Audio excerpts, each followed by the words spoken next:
Kabar ini, kabar terkabar. Bismillahirrahmanirrahim. Assalamualaikum warahmatullahi wabarakatuh. Sobat-sobat ngabarin kabar terkabar, semoga selalu dalam keadaan sehat walafiat, serta diberikan rezeki yang halal, berkah, lancar, dan juga banyak. Masih dalam konsep yang sama, di pembukaannya ada gue. Dan kemudian gue akan bagikan video yang menurut gue pandangannya sehat lah ya, dan membantah pandangan, opini atau narasi yang menurut gue sesat. Dan gue yakin lah ya, artinya bahwasannya kita juga punya kewajiban lah ya untuk mencerdaskan, asik mencerdaskan pikiran-pikiran yang bengkok. Ya, supaya masyarakat juga bisa lebih sehat ya. Itu sih menurut gue ya, dan mudah-mudahan salah. Ya, kali ini videonya berkaitan dengan statement dari Mahfud MD, Jimli, dan juga Susno terkait barang bukti yang harus disidangkan dulu keasliannya ya di pengadilan, sehingga inkrah dan baru tersangkanya boleh ditahan. Ya, video ini dari penerus pejuang dan juga Giovanni dan Unpacking ya. Ada alumni UGM dan juga Bang Ade Dermawan yang fight terus-terusan ya nggak, untuk memperjuangkan kebenaran ijazah Pak Jokowi itu asli. Nggak usah lama-lama, mari kita simak bersama. Let's go, kita play. Teman-teman, seperti yang sudah diperkirakan sebelumnya ya, bahwa opini dari Profesor Jimli, Profesor Mahfud, dan juga Susno Duaji perihal bahwa laporan Jokowi tentang pencemaran nama baik dirinya tidak bisa diproses lebih dulu sebelum ijazahnya bisa dibuktikan di pengadilan asli ataukah palsu. Pikiran kacau. Ini kemudian ramai dibicarakan, termasuk di kalangan alumni Universitas Gadjah Mada sendiri. Mayoritas juga menggugat opini orang tiga itu. Antara lain ke Profesor Mahfud ya, ke Profesor Mahfud karena beliau satu-satunya di antara tiga orang itu yang merupakan alumni dari UGM sendiri. Banyak yang menyayangkan ya, bahwa pernyataan Profesor Mahfud dulu-dulunya netral saja di masalah ijazah ini. Tapi ketika yang bersangkutan masuk dalam tim reformasi Polri, kemudian beropini, bahkan di saat-saat krusial ketika para terlapor sudah berubah status menjadi tersangka. Ini tentunya sedikit atau banyak kemungkinan besar juga berpengaruh terhadap para penyidik di Polda Metro Jaya ya. Bagaimanapun Profesor Mahfud, Jimli, Asidik itu juga sekarang berkumpul dalam wadah tim reformasi Polri dengan Kapolri, dengan para mantan Kapolri dan pejabat tinggi lainnya. Ini sangat disayangkan ya, di titik krusial yang sepertinya kita sebagai publik berharap kasus ini cepat selesai, justru seperti mengalami setback. Ini logika mereka bertiga, logika Profesor Jimli, Profesor Mahfud, juga Susno Duaji. Ini sepertinya nggak bisa diterima oleh akal sehat. Betul.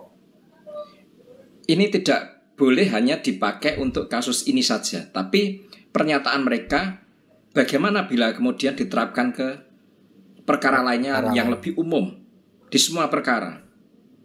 Taruhlah misalkan ada tersangka pemalsu uang.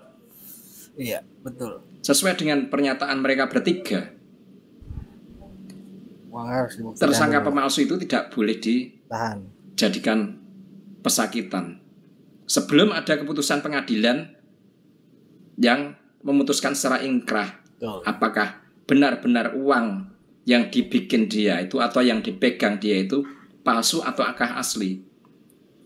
Polisi sudah tidak berwenang lagi seperti omongan 3 orang itu. Tidak berwenang lagi menentukan uang ini asli atau palsu. Demikian pula Bank Indonesia tidak berwenang lagi. Iya. Yang berwenang adalah pengadilan. Dan itu pun harus ada keputusan ingkrah yang waktunya bisa berbulan-bulan bahkan mungkin bertahun-tahun. Ini akan menjadi kacau. Seorang pemalsu uang bisa memiliki kebebasan karena menunggu proses putusan pengadilan yang sangat lama. Lagi kita kasih contoh. Misalkan ada orang bersekenta masalah tanah. Iya. Yang satu memiliki akta tanah, yang satu tidak. Kemudian yang tidak memiliki menuduh yang satunya, lawannya, bahwa akta tanah yang dipegangnya itu sertifikat tanah yang dipegangnya itu adalah sertifikat palsu. Kemudian yang memiliki sertifikat itu melapor ke BPN, dan dari BPN mendapat konfirmasi ini adalah sertifikat tanah yang asli. Betul. Kalau menurut logika hukum dari Jimli, Mahfud dan Susno, BPN pun tidak berhak, tidak memiliki otoritas, tidak memiliki kewenangan. Harus pengadilan yang memutuskan. Harus inkrah. Kacau kan? Kacau. Terus lagi kita kasih analogi yang sederhana. Misalkan antara 2 orang mengalami friksi. Misalkan antara 2 perempuan ya, mengalami friksi entah karena apa penyebabnya. Yang satu mengata-ngatain dengan kasar. Maaf ya, ini hanya contoh saja. Dasar lonte nggak tahu diri, bla bla bla bla, di muka umum. Yang satu dikata-katain begitu, tidak terima karena dikata-katain dengan bahasa yang kasar, bahasa yang sangat hina di muka umum. Kemudian dia lapor ke polisi. Menurut logika hukum Jimli, Mahfud dan Susno tidak boleh dilaporkan ke polisi hal pencemaran nama baik. Harus ke pengadilan dulu, dibuktikan apakah yang bersangkutan benar-benar lonte atau tidak. Itu loh, kacau kan? Kacau sekali. Entah ilham dari mana mereka bertiga itu memiliki pemahaman hukum yang rasanya tidak mencerminkan keadilan itu sendiri. Padahal hukum menurut saya itu untuk keadilan. Benar. Bukan seperti itu berhukum menurut saya. Walaupun saya orang awam, tapi dari common sense saya, nalar saya, hukum tidak seperti itu. Tidak seperti itu, akan kacau. Nanti suatu ketika Jimli, Mahfud, Susno bisa dihina orang di muka umum, sehina-hinanya, entah dikatain apa, dan tidak boleh lapor sebelum ada pembuktian di pengadilan. Demikian pula anggota keluarga mereka, jika mengalami hal seperti itu, nggak boleh lapor. Harus pengadilan dulu yang memutuskan hinaannya benar atau tidak. Kalau benar baru pencemaran nama baiknya bisa diproses. Mau seperti itu? Kacau kan? Kacau. Penyidik Polda Metro paham betul ini barang bukan, ini gampang, ini masuk barang, bos. Berarti Bung Ade, apa yang disampaikan oleh Mahfud MD ya kepada penyidik, kepada dasar hukumnya apa? Ya, periksa dulu dong, kalau perlu dipetunkan dulu ianya benar asli atau enggak, itu sesat dan menyesatkan. Dasar hukumnya apa itu?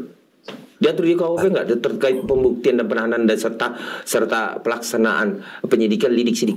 Diatur di Perkapolri nomor berapa itu? Berarti Mahfud MD pendapat kan? Asbun, asal bukan bunyi. Pendapat kan? Opini ya. Opini, di mana opini dia harusnya begini. Bikin aturannya Pak Mahfud. Sekarang karena kamu di dalam komite itu, buat itu. Setiap pelanggaran hukum harus dibuktikan dulu. Pedofil, misalkan pedofil, buktikan dia pedofil dulu, baru bisa ditahan. Korbannya biarin, obatin dulu aja. Iya. Terus diselamatin.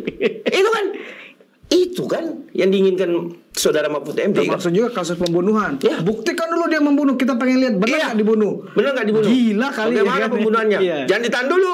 Buktikan dulu. Nggak ada proses penyidikan berarti. Dihapus.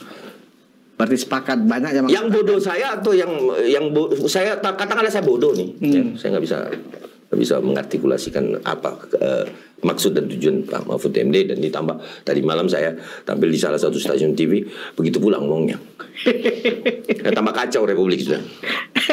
Ya kan? Dibuktikan dulu. Bos, di pengadilan tidak akan pernah dikatakan ijazah itu asli. Dikatakan menyatakan ijazah Bapak itu asli. Enggak. Pengadilan yang mau tahu sah atau tidak sah. Clear. Enggak ada. Yang bisa menyatakan itu asli siapa? Otoritas. Siapa yang membuat? BI membuat uang. Yang mengakui itu uang palsu atau uang asli yang bisa scanning itu siapa? BI. Bukan pengadilan, Bos. Penerbit lah. Di mana jalannya? Benar. Ini kan ngadi semua, ngaco semua nih. Tapi nggak apa-apa. Demi kesempurnaan suatu penyidikan, kita dukung, ayo. Gue mah ikut aja amat. Sekarang aku ikut sama Bapak Joko Widodo, agak sabar ya. Oke. Kalau Pak Jokowi bisa sabar tuh sampai 8 tahun ya kan, difitnah, dihujat, yang gregetan teman-teman para pendukung Pak Jokowi. Kenapa mereka? Ya, lu kan nggak boleh ini, karena lu kan bukan Pak Jokowi. Betul, tapi kau menggerus integritas kepercayaan mereka, Bos. Kepercayaan mereka, Bos. Mereka yang suka, mereka yang senang. Bukan persoalan hukum itu, bukan senang atau tidak senang, bukan. Tetapi mereka tergerus. Itu yang mereka harapkan dari tumbangnya para relawan dan pencinta Jokowi. Tetapi saya yakin betul, apapun itu mereka tidak akan gentar. Tapi ada kekecewaan bahwa kok selama ini diam dan lain sebagainya. Memang orangnya Pak Jokowi kan begitu. Bahkan kau tenggelamin pun ya udah wes, tenggelamin nggak apa-apa, rapopo gitu loh. Mantap. Tetapi bagian dari relawan itu pasti nggak menerima itu. Ya monggo. Tetapi apapun itu saya tetap mengawal ini. Ya mantap. Bang Ade Dermawan, kawal terus. Walaupun kita tahu Pak Jokowi orangnya tuh super maaf. Senyum aja dijatuhin, ya udah, bos, tenggelamin juga nggak apa-apa. Kadang orang-orang yang nyerangnya juga sih ya, yang bikin Pak Jokowi itu naik daun. Padahal coba nggak diributin Pak Jokowi itu ya, pasti stabil aja di bawah aja. Karena itulah ya, karena tuduhan, fitnahan, dan lain-lain ya ke Pak Jokowi dan keluarganya, itulah akibatnya Pak Jokowi jadi naik terus, muncul ke atas terus ya. Bayangin Bos, dari beliau tuh pindah dari wali kota ke gubernur itu kagak pernah berhenti itu serangan. Gue inget banget itu, kagak pernah berhenti. Aduh, macam-macam lah tuduhannya ke Pak Jokowi. Ya karena mungkin ya, kan katanya kalau orang dizolimi itu ya, itu derajatnya akan makin lama makin naik ketika yang dijolimi itu sabar, nggak ngebales, senyum aja. Tapi doanya maut, Bos. Hati-hati, apalagi orang tuanya. Ya, coba itu. Aduh. Ya, bagaimana menurut pandangan sobat-sobat? Berikan pandangannya di kolom komentar. Wassalamualaikum warahmatullahi wabarakatuh.